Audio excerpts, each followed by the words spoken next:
Hello guys, in this video I'm gonna show you how to grab a still in Davinci Resolve 18.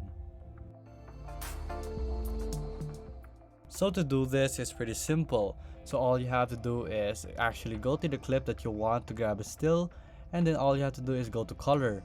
So here you can use the cursor and check out which part you want to do, and then from here all you want to do is right click and then press grab a still if that's the one you want. Now it's in our media pool.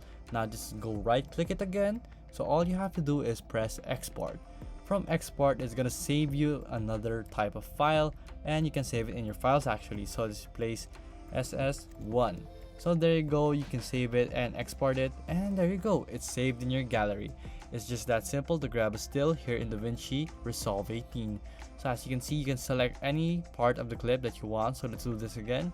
Grab still, and then right click our still here in our image pool, and then all you have to do is import or export, export, and then here you can also save it in your desktop or wherever you want to. So ss2 and export, and there you go guys.